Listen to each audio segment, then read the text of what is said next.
you guys are all young, but that's good because you're open-minded enough to kind of see the value in being well-rounded.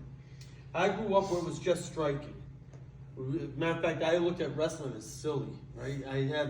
I can tell you at this point in my life after training with wrestlers, wrestling is one of the best sports to learn how to deal with aggression, and they have some of the best workouts. But between the UFC and training that police officers and different agencies have to go through, it's pretty obvious that there's not one of the arts that's better than the other. If you look at UFC, when it first started, everybody was like, "Oh, grappling's the key. Grappling's the magic button you push to win." And then people started learning grappling.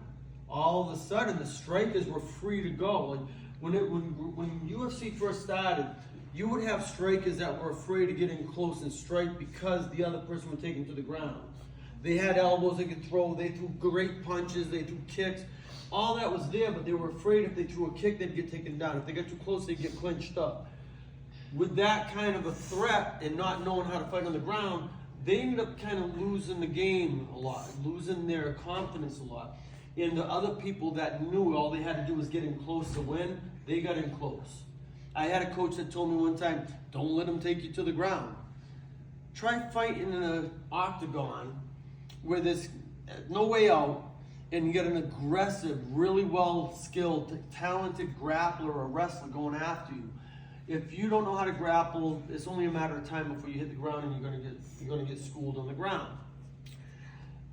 I want you guys to be well-rounded. That's why we do kickboxing. That's why we do jiu-jitsu. That's why we do small circle jiu-jitsu. That's why we do self-defense against knife and different weapons. You need to know what's the strategy for your defense in the moment. It's not going to be the same thing all the time. Sometimes grappling is a great strategy. One-on-one, nobody else is jumping in, one attacker, fair fight. No, it's very uncommon in the street situation. A fair fight, very uncommon, right? But grappling can be a very big plus if the other person doesn't know grappling. But if you get into a situation where there's multiple attackers, and a lot of times in a street situation, people don't say, "You know what, I'm gonna go out and attack somebody, but I want it to be a fair fight." They go out and they actually talk about it before. If there's a group of people that are bad people, they'll say, "Listen, you approach him from the front, we'll wait from behind. Once you get his attention, we'll come up behind him and hit him." They don't look for a fair fight, or they come in with a knife, or they come in with a club, they come in with a gun. There's a lot of different things that can happen. They don't look for something fair. Touching gloves, like you see people doing boxing or UFC, is not a reality in a street fight. They say, "What's the one thing missing from the cage?" Cage fighting is pretty intense, isn't it? Right? People are elbowing, kicking, punching, choking. All kinds of stuff happen.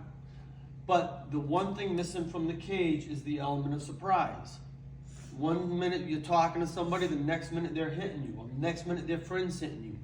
You have to be ready for multiple attackers. You have to be ready for the surprise attack. If you have a weapon involved and you go to the ground with somebody and they happen to have a knife that you didn't see, or maybe you saw it and you think you're going to be safe by wrapping in close, the knife can be a dangerous weapon when you're that close.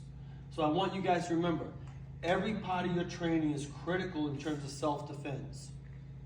You cannot be ignorant of a certain area of combat. We talk about kicking, punching, trapping, and grappling. Those are the 4 zones of combat. You can't be ignorant of one of them and think you're going to be okay, because somewhere along the line, that one point that you don't know might be your chink in the armor that causes you to lose. However, you can be somebody that has a specialty, right? My specialty when I was fighting was striking. I met a lot of people whose specialty was grappling. When we all started getting more well-rounded, endurance became a big factor, right? Because now the skills are kind of equal. I know a little grappling, I can survive it. He knows a little striking, he can survive it. Who gets tired first? Who loses their spirit first? There is no magic.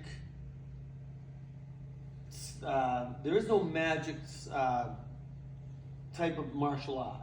that's better than the other. Really well, one of my best instructors, I'll say, Tom Sotis. And again, there's Grandmaster Volker, Tom Sotis, George Nassar, a lot of people that I've trained with. But Tom Sotis says we don't fight with technique, we fight with intention. Your technique just delivers your intention. That's what makes a street fighter kind of dangerous. They look at you and they say, I'm going to punch your teeth through the back of your skull.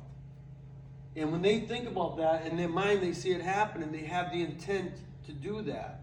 And they might even have good technique. Street fighters fight quite a bit. Probably more than a lot of you. What I love about the grappling and the wrestling is you get to feel that tenacity, that idea of your intention is important. I'm going to tear him to the ground. I'm going to hold him down. I'm going to get an armbar. We tend to be too friendly in our striking. You need to be able to hit. You need to be able to take a hit. So when we do our striking and our kickboxing, that's why you guys, as you get into the red belt and above, you start hitting each other a little bit. If you can't take a hit in here, you will not survive a street fight. Anybody see anybody in this room that you think would like really hurt you? Threaten you, like to hurt you, like put you in a bad situation, maybe even the hospital? Is there anybody in here that would do that? The person you meet on the street is intent on doing that. They want to do that. So if you can't deliver that same kind of spirit where you want to dominate that moment and capitalize on every weakness they have, you're not going to survive. You fight with intention, not technique. But you need technique to deliver your intentions. Everybody up.